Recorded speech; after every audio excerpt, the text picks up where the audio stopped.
దానమిచ్చి చెడ్డాడు కర్ణుడు, రాజ్యం ఇవ్వక చెడ్డాడు దుర్యోధనుడు. నిజం పలికి చెడ్డాడు విశ్వామిత్రుడు, అబద్ధం ఆడక చెడ్డాడు హరిశ్చంద్రుడు. అహల్యను తాకి చెడ్డాడు ఇంద్రుడు, సీతను తాకకున్నా చెడ్డాడు రావణుడు. ఎలా బతికినా వేలెత్తి చూపుతుంది లోకం, ఏం చేసినా విమర్శిస్తూనే ఉంటుంది లోకం. నీకు నచ్చినట్టు నువ్వు బ్రతుకు సోదరా,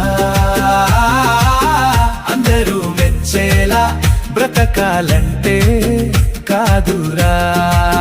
నీకు నచ్చినట్టు నువ్వు బ్రతుకు సోదరా.